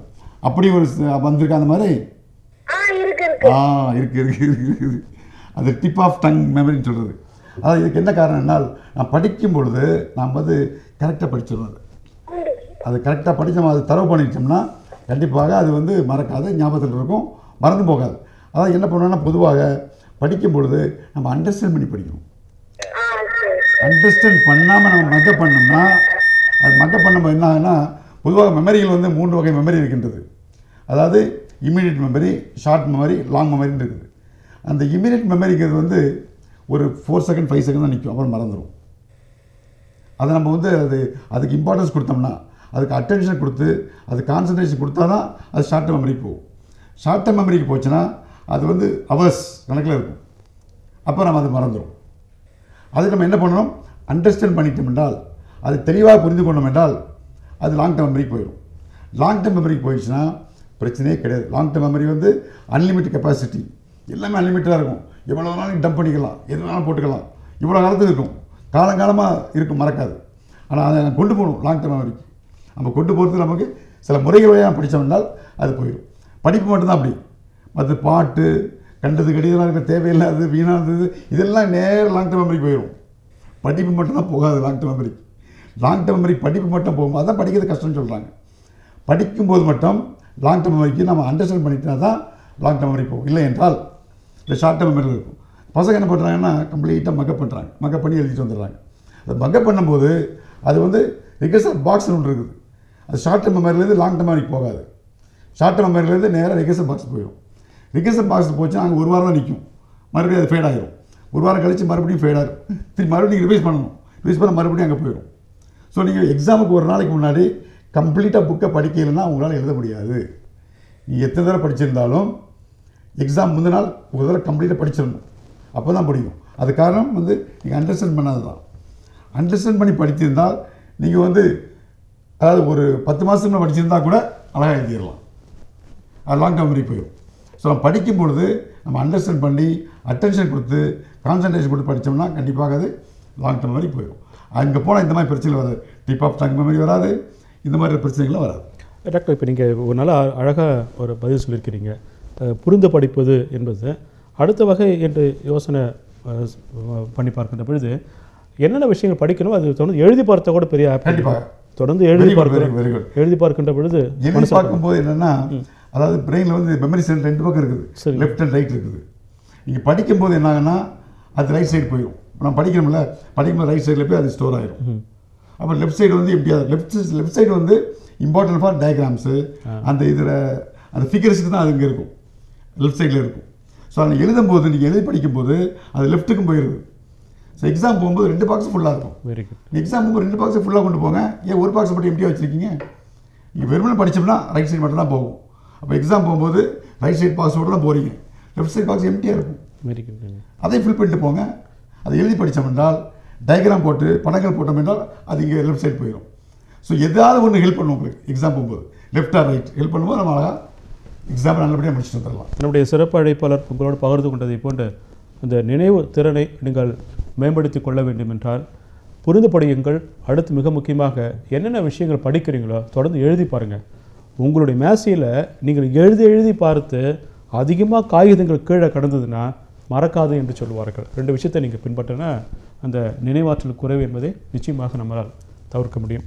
டாக்டர், இப்போ சமீப காலமாக டாக்டர் இப்போ இந்த மனம் தொடர்பாக பல செய்திகள் பேசுகின்ற பொழுது நிறையா கோவப்படுறாங்க டாக்டர். அந்த ஸ்ட்ரெஸ்ஸினுடைய வெளிப்பாடு என்ன பண்ணுறாங்க, எங்கெங்கே பேசக்கூடாது அங்கே அதிகமாக பேசி ரொம்ப சிம்பிளாக முடிய வேண்டிய வேலையை என்ன பண்ணுறாங்க, வாயால் கெடுத்துக்கொள்கிறாங்க. ஸோ இந்த கோபத்தை முடிந்தவரை கட்டுப்பாட்டுக்குள் கொண்டு வர வேண்டும் என்றால் இந்த கோபத்திற்கு மனசுக்கும் என்ன தொடர்பு இருக்கா டாக்டர்? கண்டிப்பாக. அதாவது மனசில் ஒரு பார்த்து தான் கோபம், எமோஷன்ங்கிறது. அதாவது எப்படின்னா அதாவது காக்னிஷன் சொல்கிறது, அதாவது அறிவு, இன்டெலிஜென்ஸ், அப்புறம் வந்து அடுத்த எடுத்தோம்னா இமோஷன், அப்புறம் பிஹேவியர். இந்த 3 சேர்ந்து தான் ஒரு ட்ரையாங்கிள் சொல்கிறது. இமோஷன், காக்னிஷன் அண்டு பிஹேவியர், அந்த மூமெண்ட் எல்லாம். இந்த 3 ஒரே மாதிரி இருக்கணும், ஒன்றுக்கு ஒன்று இணையாக இருக்கணும், எதுலேயும் அது டிஸ்டர்பன்ஸ் இருக்கக்கூடாது. ஏதாவது ஒரு டிஸ்டர்பன்ஸ் இருக்கும்போது தான் அது வந்து லூசனிங் ஆஃப் போகுது. அங்கே தான் நம்ம வந்து நம்முடைய தடமாட்டம் வாங்கி போகுது. இப்போ இந்த காலத்தில் அப்படி தான் இருக்குது. இதுக்கெடுத்தாலும் வேகம், எல்லாத்துலேயும் வேகமாக இருக்குது. வளர்ச்சியில் வேகம், ஏமாற்றத்தில் வேகம், தடுமாற்றத்தில் வேகம், எல்லாமே வேகத்தில் தான் போயிட்டுருக்கு. காரணம் வந்து அதனுடைய ஸ்ட்ரெஸ், அந்த ஸ்ட்ரெஸ் தான் காரணமாக இருக்குது. இப்போ நீங்கள் சொன்னது போல் அதை நம்ம எப்படி அந்த ஸ்ட்ரெஸ் வரும்போது ஆட்டோமேட்டிக்காக கோபம் அதிகமாக வருகிறது. அதை எப்படி நாம் தணிக்கலாம் என்றால், அதாவது கோபத்தை எப்படி கட்டுப்படுத்தலாம்னு கேட்குறீங்க தானே? ஆமாம் டாக்டர். கோபத்தை நம்ம எப்படி கட்டுப்படுத்துறது நியாயமா சரியானு கேட்குறேன் நான். கண்டிப்பாக. அது சில நேரங்களில் கோபம் என்பது வேண்டும். அது எமோஷன் என்பது எப்படின்னு கேட்டிங்கன்னா ஒரு 20% கணக்கு இருக்கிறது. 20 இருப்பது நார்மல், 25-30 வரைக்கும் வரலாம். அவர்கள் முன்னேறுபவர்கள். நீங்கள் சில நேரத்தில் அதாவது ட்ரை பண்ணணும், சில நேரத்தில் அதாவது எப்படி சொன்னால் ஒரு அரிதான காரியங்களை நம்ம எடுத்து வைக்கணும், முன்னேறணும், அப்போ தான் முன்னேற முடியும். சில இதில் போட்டி போடுவாங்க இல்லையா, காம்படிஷன் வரும்போது நம்ம எமோஷன் வரதான் செய்யும். அது எமோஷன் வரும்போது தான் நம்ம முன்னேற முடியும். ஸோ அந்த 25-30 உள்ளவர்கள் முன்னேறுவார்கள். 20-25 உள்ளவர்கள் எப்போவுமே ஒரு ஸ்டடியாக போயிட்டு இருப்பாங்க. 20 கீழே உள்ளவர்கள், எமோஷன் 20 கீழே நமக்கும் டல்லு, சோம்பேறி சொல்லுவோம். ஓஹோ, அவங்க அதுக்கான ஃபீல்டில் இருக்க மாட்டாங்க. ஆமாம், ஃபீல்டில் இருக்க மாட்டாங்க அவங்க. ஆனால் அது தேவை. வணக்கங்க, ஹலோ டாக்டர் நிகழ்ச்சி, யார் பேசுகிறீங்க? எஸ் சார், நாங்கள் வாண்டர்பேட்லேருந்து பேசுகிறோம் சார். சரிங்கம்மா, சொல்லுங்கம்மா. எனக்கு வந்து 2 பேபி இருக்காங்க. சரிங்கம்மா. அதில் வந்து ஒருத்தவங்க ஏஜ் வந்து 7 வயசு ஆகுது ஒருத்தவங்களுக்கு. சரிங்கம்மா. இன்னொருத்தவங்களுக்கு 5 இயர்ஸ் ஆகுது. சரிங்கம்மா. அவங்க பாத்தீங்கன்னா நைட்ல வந்து ரெஸ்ட் ரூம் எப்படிதான் போவாங்கன்னு தெரியாது. நானும் எவ்வளோ கண்ட்ரோல் பண்ணி பார்ப்பேன், எழுப்பி பார்ப்பேன், ஆனா அவங்க பெட்லயே போயிடுவாங்க. சரிங்கம்மா. சம் ப்ராப்ளம் இருக்கு அவங்களுக்கு. 2 பேருக்கும் ஒரு குழந்தைக்கு சொல்றாங்க ஒரு குழந்தைக்கு 7 months இல்ல 2 பேருமே 2 5 years பேபி ஒன்னு 7 years பேபி ஒன்னு. ஓஹோ. அதாவது 2 பேருக்கும் ரொம்ப சண்டை வருமாமா அது அடிக்கடி 2 குழந்தைகளுக்கு இடையில? இல்ல சார் 2 பேரும் ஒற்றுமையா தான் இருப்பாங்க. இப்போ 2 பெண் குழந்தையா 2 ஆண் குழந்தையா? 2 பேருமே பொம்பளை பிள்ளைங்க தான். 2 பொண்ணு. அப்போ வந்து யூஸ்வலாக வந்து 2 years கேப் இருக்கும். ஸ்பேசிங் ஆஃப் சில்ட்ரன் சொல்கிறது. அது ஸ்பேசிங் வந்து யூஸ்வலாக வந்து 4 yearsக்கு மேலே இருக்கும். அந்த 4 yearsக்கு மேலே ஸ்பேசிங் இருந்தால் குழந்தைகள் ஒன்றுக்கு ஒன்று ரொம்ப அநியோன்யமாக இருக்குங்க. அது கம்மியாக இருந்தால் சண்டை வரும் ரொம்ப குழந்தைங்களுக்கு. அந்த ஸ்பேசிங் சொல்கிறது அதான் கேட்டேன் அந்த எத்தனை வருஷம்னு. 2 குழந்தைகளும் வந்து அதாவது பெட்டில் யூரின் போகிறாங்க. ஒன்று இன்னொரு காரணம் வந்து குழந்தைங்களுக்கு வந்து இன்செக்யூர் ஃபீலிங் இருக்கும். அதாவது பேரண்ட்ஸ் எப்படி நடந்துக்கிறீங்க பொறுத்து அங்கே அமைகிறது. ஞாபகம் வச்சுக்கணும். பேரண்ட்ஸ் நீங்கள் எப்பொழுதுமே சொல்ல முடியாது. இல்லை எப்போ சொன்னாலும் எப்படி சொன்னாலும் அந்த 5 வயதுக்கு மேலே யூரின் பெட்டில் போனால் அது வந்து சிக்னிஃபிகண்ட். கண்டிப்பாக நம்ம நிறுத்தி தான் ஆகணும். அதான் நல்லது. இல்லை என்றால் பிற்காலத்தில் நீங்கள் நிறைய இந்த சின்ன குழந்தைகள் வந்து எடுத்த கவுத்தம் நிற்கும் பேச்சு சொன்னால் கேட்காதுங்க, நம்ம சொல்படி கேட்காதுங்க. அதாவது அதுக்கு இஷ்டத்துக்கு இருக்கிற மாதிரி இருக்கும். நமக்கு பின்னாடி மன கஷ்டங்கள் வந்துடும். அதனால் நம்ம இப்போதே அதை ட்ரை பண்ணி அதை நிறுத்துறதுக்கு வழி பார்க்கறது நல்லது. சரிங்க சார். அது மாதிரி 7 years பேபின்னு சொன்னால சார். ஆமாம். அவங்க பாத்தீங்கன்னா அவ வந்து இப்ப செகண்ட் ஸ்டாண்டர்ட் படிக்கிறா. ஏதாவது ஒரு சப்ஜெக்ட் எடுத்து இது படிமான்னு சொல்லுவேன். ஆனா half an hour அந்த ஒரு கொஸ்டின்ல உட்காந்துருப்பா சார். அதாவது நான் எவ்வளவு நேரம் சொன்னாலும் 1 hour உட்கார்ந்தாலும் அந்த 1 hour அதை மட்டும் தான் படிப்பா. நீங்க என்ன சொல்றீங்க? படி சொல்றீங்க. அதான் ரொம்ப டைம் ஸ்பெண்ட் பண்ணுவா. நீங்க அது கூட நீங்க வந்து இன்வால்வ் ஆகணும். குழந்தைங்களோட இன்வால்வ் ஆகி அதனுடைய என்ன படிக்குதுங்கன்னு சொல்லிக் கொடுக்கணும். நீங்கள் ஒரு டீச்சராக ஒரு மதர் வந்து டீச்சராக இருந்து அந்த குழந்தைக்கு நீங்கள் கைட் பண்ணால் தான் நல்லாயிருக்கும். வெறுமனே நம்ம படி சொன்னால் குழந்தைங்களுக்கு தெரியாது. அதுக்கு எப்படி படிக்கணும்னு தெரியாமல் இருக்கும். அது எப்படி கேட்குறதுன்னு கூட தெரியாது குழந்தைங்களுக்கு. அம்மா கிட்ட எப்படி கேட்குறதுன்னு தெரியாது. நம்ம எங்கே வீக்காக இருக்கணும்னு தெரியாது குழந்தைங்களுக்கு. நம்ம தான் கண்டுபிடிக்கணும் எந்த இடத்துல வீக்காக இருக்கின்றது, ஏன் அது படிக்காமல் உட்காந்துட்டு இருக்கிறது. நாம் வந்து எதுக்கு எடுத்தாலும் ஒரே என்ன நினைக்கிறோம், அது வீறு, அது வேணும்னு செய்யுதுங்கிற ஒரே வார்த்தையை நம்ம யூஸ் பண்ணுறோம். அது தப்பது. பல காரணங்கள் இருக்கலாம் குழந்தைகள் ஏன் இருக்குல்ல, குழந்தைங்களுக்கு தெரியாது. ஆனால் எல்லா குழந்தைகளுமே நாம் வந்து பெரிய நல்லா படிக்கணும், நிறைய மார்க் வாங்கணும்னு ஆசைப்படுத்துக்கலாம். இதே கால் ப்ளூ பேபிஸ் பெறுது. ஆனால் அந்த குழந்தைங்களுக்கு உள்ள டிஃபெக்ட்ஸ் வந்து அதுங்களுக்கு சொல்ல தெரியல, நமக்கு புரிஞ்சிக்க தெரியல. நம்ம ஒரே வேடா அது வேணுக்குன்னு செய்யுது அப்படின்னு ஒரு இதை போட்டுட்டு நம்ம வந்து அதை இது பண்ணுறோம். அது ரொம்ப தப்பு. இது நம்ம குழந்தைகளோடு நீங்கள் இருந்த அனலைஸ் பண்ணி பார்த்தீங்கன்னா அது எந்த இடத்துல குழந்தை வீக்காக இருக்குது, ஏன் படிக்க முடியாது நம்ம கண்டுபிடிச்சிடலாம். அது வந்து மிக எளிதாக நம்ம அதை சரி பண்ணி விடலாம். நீ கண்டிப்பாக கவலைப்பட வேண்டாம். அது என்னன்னு தெரிஞ்சுக்கிட்டா போதும். அதை நீங்கள் இனிமேல் நீங்கள் ட்ரை பண்ணி பாருங்கள். இப்போ நீங்கள் பண்ணின்னு சொன்னீங்களா? Okay sir. சமான போறாங்க பெட்ல, அதுக்கு என்ன சார் பண்ணலாம்? என்ன சொல்லுங்க? அதான் சார் பாத்ரூம் போறாங்களே பெட்ல, அதுக்கு என்ன? இப்போலாம் நான் பேசிக்கிட்டு இருந்தேன். ஆமாம், பாத்ரூம் போகிறதுக்கு வந்து அதாவது பாதுகாப்பு இல்லாத ஒரு ஃபீலிங் இருந்தால் செய்கிறாங்க. அதாவது யூஸ்வலாக வந்து பேரண்ட்ஸ் வந்து ஃபாதர் மதர் வந்து குழந்தைங்க மத்தியில் சண்டை போடக்கூடாது, ஒருத்தர் பேசக்கூடாது. அதாவது பேசினா எப்படி அது ரொம்ப வந்து குழந்தைங்களுக்கு வந்து பேரண்ட்ஸ் வந்து ஒரு பெரிய ஒரு பாதுகாப்பு. அம்மா அப்பா சண்டை போடுறான் ஏதோ சும்மா ஒரு இதுக்காக சண்டைவா பேசிட்டா கூட குழந்தைங்களுக்கு பயம் வந்துடும். அம்மா அப்பா அந்த குழந்தைங்களுக்கு வந்து ஒரு ஃபீல் வந்துடும், ஒரு இன்செக்யூர் ஃபீலிங் வந்துடும். அப்பா பார்த்து அம்மா பயப்படுற மாதிரி சில ஃபேமிலியில் இருக்கும். அப்பா பார்த்து அம்மா பயப்படுவாங்க. அந்தளவுக்கு அப்பா கொஞ்சம் டெரராக இருப்பார். அந்த மாதிரி குழந்தைங்களும் பயப்பட ஆரம்பிச்சிடும். அதனால நீங்கள் வந்து குழந்தைகளை அதுக்கப்புறம் குழந்தைகள் வந்து கூடிய மட்டும் வந்து 5 years வரைக்கும் பேரண்ட்ஸோடு தான் இருக்கணும். மற்ற செகண்ட் பேரண்ட்ஸ் தாத்தா பாட்டி இருக்கக்கூடாது. அதுபோல் இருக்க குழந்தைங்களும் பெட்ல யூரின் போயிருதுங்க. அதாவது இதுபோல் குழந்தைகள், அதாவது பேரண்ட்ஸ் இல்லாத குழந்தைகள், ஒரு சிங்கிள் பேரண்ட் குழந்தைகள், இவங்கெல்லாம் பெட்ல யூரின் போகிறாங்க. இதுவும் ஒரு காரணமாக அமைகிறது.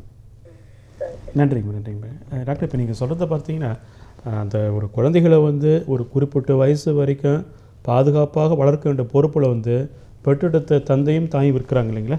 அவங்க ஒற்றுமையாக, ஆமாம், அவங்க வந்து அடிக்கடிக்கு சண்டை போட்டுக்கிட்டு ஒருத்தர் கோபித்து கொண்டு குழந்தையோட மனசு மாறும். அப்போ பெற்றோர்கள் வந்து ரோல் மாடலாக இருக்கணும். கண்டிப்பாக ரோல் மாடல். பெற்றோர்கள் தான் அவங்களுக்கு பெரிய அரண் மாதிரி. குழந்தை கரெக்ட், பாதுகாப்பு பெரிய அரண். நன்றி டாக்டர். பெற்றோர்கள் சும்மா ஒரு சின்ன விஷயங்களுக்கு கூட குழந்தைங்களுக்கு வந்து பயம் வந்துடும். அம்மா அப்பா பிரிஞ்சு போயிட்டு போகிறாங்களோ ஏதோ அப்படின்னு பயந்துருங்க. ஏன்னா குழந்தைங்க ஸ்கூலில் பார்க்குதுங்க, நிறைய இடத்துல பார்க்குதுங்க. நம்ம வீட்டில் வந்து அப்பா அம்மா சண்டை போடாமல் இருக்கிறாங்கன்னா அதுக்கு வந்து சந்தோஷமாக இருக்கும், பாதுகாப்பாக இருக்குது. அந்த குழந்தைங்களை பார்த்தோம்னா நம்ம உண்மை தேவையில்லை, அதுங்களே சரி பண்ணிக்கணும். நிறைய பிரச்சனைகள் சரியாயிடும் டாக்டர். பல செய்திகள் நம்ம பார்த்துருக்குறப்ப டாக்டர், பொதுவாக பெண்களுக்கு வந்து என்னென்ன வகையான மனசில் பிரச்சனைகள் வருவதற்கான வாய்ப்பு இருக்குது டாக்டர்? அதாவது பெண்களை பொறுத்த வரைக்கும் பிரச்சனைகள் என்பது வயதுக்கு எதிர்ப்பு அமைகின்றது. பொதுவாக என்ன சொல்கிறேன்னா, குழந்தைகள் ஸ்கூல் போகும்போது ஒரு சின்ன பிரச்சனைகள் பெண் குழந்தைங்களுக்கு, அப்புறம் வந்து அது பெரிய மனிதி ஆகும்போது ஒரு பிரச்சனை வருது, மேரேஜ் டைமில் ஒரு பிரச்சனைகள் வருது. இதுதான் அந்த வயசுக்கு ஏற்ற மாதிரி வருகின்றது. அப்புறம் புது வீடு போகும்போது பிரச்சனைகள் வருகின்றதாம். அதுக்கப்புறம் 40 வயசில் 35 வயசு வரும்போது அங்கே 2 ஃபேமிலி, அப்பா அம்மா பார்த்துக்கணும், மாமா மாமியாரும் பார்த்துக்கணும். அங்கே டியூயல் ஆக்ட்னு சொல்கிறாங்க. அந்த அங்கேயும் பார்த்துக்கணும். அங்கேயும் ஸ்ட்ரெஸ் அதிகமாக இருக்குது. பெண்களுக்கு பொதுவாகவே ஸ்ட்ரெஸ் கொஞ்சம் அதிகமாகத்தான் இருக்கின்றது, காலத்தினுடைய சூழ்நிலையின் காரணமாக. சரி டாக்டர், அவங்க எப்படி டாக்டர் இப்போ ஸ்ட்ரெஸ் இருக்குது எல்லாரும் தெரியுது, சில பேர் மட்டும் சக்ஸஸாக வராங்க, எல்லா பிரச்சனைகளும் ஏற்றுக்கொண்டு எதிர்த்து மெல்ல போராடி லைஃப்பில் ரொம்ப சக்ஸஸாக இருக்கிறாங்க. பட் சில பெண்கள் எல்லாம் அந்த ஸ்ட்ரெஸ்ஸுக்கு ஈடு கொடுக்க முடியல டாக்டர். நீங்கள் சக்ஸஸாக இருக்குன்னு ஆசைப்பட்றீங்கன்னா நீங்கள் என்ன வகையான டிப்ஸ் கொடுக்க ஆசைப்பட்றீங்க? அதாவது 2-3 இது உண்டு. அதாவது தாரக மந்திரங்கள் உண்டு. அது எதுக்கு எடுத்தாலும் எதுக்கு வேணாலும் நம்ம அப்ளை பண்ணிக்கலாம். ஒன்று வந்து என்னென்னா, விட்டு கொடுக்கணும். விட்டு கொடுத்து போகணும். எதுக்கு எடுத்தாலும் விட்டு கொடுத்து போகணும். அடுத்தது வந்து ஒத்து போகணும், ஒத்துழைக்கணும். எது வேணாலும் சரி, நம்முடைய மேலதிகாரிகள் உன்னை சொல்கின்றாங்கன்னா இப்போ ஒத்து போகணும். இப்போ ஹஸ்பண்ட் சொல்கிறாங்கன்னா ஒய்ஃப் அதை ஒத்து போகணும். அது மாதிரி ஒத்து போகிறது, விட்டு கொடுக்கறது, ஒத்துக்கிடணும். நம்மளுடைய குறைகளை யாரும் சொல்லும்போது நம்ம ஏற்றுக்கொள்ளணும். அக்செப்டன்ஸ் சொல்லணும். அந்த மனப்பான்மை வரணும் நமக்கு. அது இவரும் இந்த 3 வந்துட்டாலே போதும், நம்ம வந்து ஸ்ட்ரெஸ்ஸே நமக்கு வராது. எந்த காலகட்டத்திலையும், எந்த ஒரு சுச்சுவேஷன்லையும், எந்த ஒரு இடத்துலையும் நம்ம வந்து நிம்மதியாக நம்ம ஸ்ட்ரெஸ் இல்லாமல் இருக்கலாம். Very good doctor. டாக்டர், இப்போ சில பேர் எப்பொழுது பார்த்தாலும் முகத்தை வந்து இறுக்கமாக வைத்திருப்பாங்க. நீங்கள் பல பேர் நம்ம கண் முன்னாலே பல மனித சமூகத்தை பார்க்க முடியும் வச்சுங்களேன். எப்பொழுது பார்த்தாலும் ஒரு இறுக்கமாக இருப்பாங்க. அவங்க முகத்தில் வந்து ஒரு வறண்டு போன ஒரு சூழலை பார்க்கப்படும். ஒரு சிரிப்பு இருக்காது, சந்தோஷத்தோடு வெளிப்படுத்த மாட்டாங்க. இது குறித்து நீங்கள் என்ன சொல்கிறீங்க? நீங்கள் சரி, இது வந்து ஒன்று ஜெனடிக் ஃபேக்டர் இருக்கலாம், மரபு ரீதியாக இருக்கலாம் ஒன்று. இன்னொன்று வந்து அவருடைய உடல் நோய் காரணமாக அப்படி இருக்கு. இல்லை, அது சரியான அணுகுமுறைன்னு கேட்குறேன். இப்போ நமக்கு வெளிநாட்டு கலாச்சாரத்தை நம்ம கலாச்சாரத்தை என்னென்னு கேட்டிங்கன்னா, வெளிநாட்டு கலாச்சாரம் என்று பார்க்கின்ற பொழுது அங்கே அறிமுகம் இல்லை என்றாலும் பார்த்தோன்னா ஹலோ ஹவாரியோ என்று பார்ப்பாங்க, கை குலுக்கிக் கொள்வார்கள். குறைந்தபட்சம் முகத்தில் வந்து ஒரு புன்சிரிப்புன்றாங்க. ஆனால் இப்போ நம்ம தமிழ் சமூகத்தில் வந்து சிரிச்ச காசு கட்டுற பயப்படுறாங்க, சிரிக்க மாட்டாங்க. பட் அதையும் தாண்டி பல நேரங்களில் வந்து சில மனிதர்கள் எப்பொழுதுமே ஒரு இறுக்கமான ஒரு சூழல் இருக்கிறாங்க வச்சுங்களேன். அல்ல, அதாவது அவர்களுடைய ஒன்று இயல்பு, இன்னொன்று அதாவது வளர்ப்பு முறை, சூழ்நிலைகள், அவருடைய சுற்றுச்சூழல் எப்படி இருக்கின்றது. அது நல்ல ஒரு சுற்றுச்சூழல் இருந்தாங்கன்னா அந்த மாதிரி இறுக்கமான முகம் வராது. அது எல்லாருமே இறுக்கமாக, ஒரு குடும்பத்தில் எல்லாருமே இறுக்கமாக இருக்கும்போது யாருக்கும் டிஃபரன்ஸ் தெரியாது, எல்லாம் அப்படி தான் இருப்பாங்க. ஸோ அதுபோல் சுற்றம் சூழ்நிலை, அது சார்ந்தவர்கள், அவருடைய மரபணு இருக்கின்றது, உடல் நோய் இருக்கின்றது, அது மட்டுமல்ல அவருடைய இயற்கை, அவருடைய பர்சனாலிட்டி ஒன்று இருக்கின்றது. மனிதர்கள் கிட்டத்தட்ட 21 வகைகள் இருக்கின்றார்கள். எப்படி ரத்தத்தில் 4 குரூப் இருக்கின்றதோ, ஏபிசி ஓன்னு சொல்கிறோம்ல, 4 ரத்தம் சகப்பாக இருக்கின்றது, 4 வகை இருக்கின்றது அல்லவா? அதுபோல் மனிதர்களுடைய குணநலத்திலும் 21 வகைகள் இருக்கின்றார்கள். ஒவ்வொரு மனிதனும் ஒவ்வொரு குணநலத்தையும் கரெக்ட். ஆனால் பார்க்குறது எல்லாம் மனுஷன் சொல்கிறோம், ஆனால் அவங்களுக்குள்ள பேசி பார்த்தா பல வகையான விசுரூபம் இருக்குது. நன்றி டாக்டர். டாக்டர், நம்ம சென்னையிலேருந்து வந்திருக்கிறீங்க, உங்களுக்கு பயங்கர பிஸி. அந்த மழை வெள்ளத்தால் பாதிக்கப்பட்ட மக்களுக்காக தமிழக அரசு ஒரு பெரிய டீமை உருவாக்கிருக்கு. அந்த டீமுடைய தலைமை பொறுப்பில் நம்ம டாக்டர் இருக்கிறாங்க. பட் இருந்தாலும் நம்ம இன்றைக்கி ஸ்க்ரோல் போட்டோம், டாக்டர் பேசுகிறாங்கன்னு சொல்லிட்டு அதுக்காக சென்னையிலேருந்து நமக்காக வந்திருக்கின்றார். டாக்டர், நிறைவாக நம்ம நேயர்களுக்கு என்ன சொல்ல போகிறீங்க? ஒரு மனநலம், போன முறை வந்தப்போ ஒரு அழகான ஒரு கருத்து சொன்னீங்க. ஒரு 50-60 வயசுக்கு பிறகு மன உளைச்சல் ஏற்படுகின்ற பேர் ஒரு சூழல் வைத்துக்கொள்ள, ஒரு குடும்ப சூழலை வந்து ஒரு மென்மையாக ஒரு அமைதியான ஒரு போக்கை கடைபிடிக்க வேண்டும் என்று சொன்னீங்க. நிறைய சொத்துக்கு ஆசைப்பட்டு பணத்தில் முதலீடு பண்ணி நஷ்டமாயிட்டு அதிலே நமக்கு மன உளைச்சல் வரும். அதனால் நாம் நம்ம வாழ்க்கை பாதுகாத்து கொள்ள வேண்டும் என்றால் இந்த பணம் தொடர்பான விஷயங்கள் எச்சரிக்கையாக இருக்க வேண்டிய கருத்தை வச்சாங்க. பல பேர் பாராட்டினாங்க டாக்டர். ஸோ இந்த வாரம் உங்களுடைய சிறப்பு கருத்தாக என்ன சொல்ல போகிறீங்க நேயர்களுக்கு? அதாவது நாம் வந்து நம்முடைய பண்பாடு, கலாச்சாரம், இவங்களுக்கு முக்கியத்துவம் கொடுக்கணும். நம்ம கலாச்சாரம், நம்ம எந்த ரிலிஜனாக இருக்கலாம், எந்த ஒரு இதாக இருக்கலாம், எந்த ஒரு ரீஜன்லேயும் இருக்கலாம். நிறைய ஒரு நேரம் ப்ளீஸ். சாரி. வணக்கங்க. ஹலோ டாக்டர், நிகழ்ச்சி யார் பேசுகிறீங்க? ஆமாம், சொல்லுங்கம்மா. சொந்தக்கார பாப்பா பொண்ணு படுக்கையில யூரின் போவா. சரிங்க. டாக்டர் காட்டியும் கொஞ்சம் நல்லா இருந்தது, மறுபடியும் அதே மாதிரி தான் இருக்காங்க. அதுக்கு என்ன சொல்லு? டாக்டர் இது வரைக்கும் ஒரு 20 பேரை சொல்லிட்டாருமா டாக்டர்? இந்த கேள்வியை ஒரு 5 பேர் கேட்டாங்க.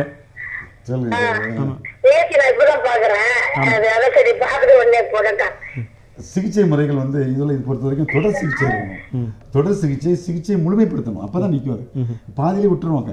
பாதி விடும்போது அது ஒன்றும் சொல்ல முடியாது. சிகிச்சை வந்து தொடர் சிகிச்சையாக இருக்க வேண்டும். அது சிகிச்சை முழுமை பெறணும். முழுமை பெற்றால் நின்று ஆட்டோமேட்டிக்காக. அவங்க என்ன சொல்கிறாங்கம்மா, அந்த குழந்தையினுடைய பெற்றோர்கள் அம்மா அப்பா யாருன்னா இருந்தாங்கன்னா குழந்தைக்கு முன்னால் சண்டை கிட்ட போட்டுக்கிட்டு அந்த குழந்தைக்கு வந்து ஒரு மனசில் ஒரு ஃபீலிங் எண்ணம் வந்துடக்கூடாது. ஐயோ அம்மா அப்பா சண்டை போட்டுருக்குறாங்க, நமக்கு ஒரு பாதுகாப்பு இல்லையே என்ற எண்ணம் எங்கெங்கெல்லாம் வருதோ அப்போ தான் அந்த குழந்தைங்க வந்து இரவில் இது போல் படுக்கையில் செய்துறாங்கன்னு சொல்கிறாங்க. அதனால் உங்கள் குழந்தைக்கு வந்து நம்பிக்கை கொடுங்க, பாதுகாப்பான ஒரு வாழ்க்கை சூழலை நம்ம ஏற்படுத்தி தர வேண்டும். அப்படி செய்ய ஆரம்பித்தாவே வந்து படிப்படியாக குறைஞ்சிடுன்றாங்க போயிட்டு மன ரீதியாக.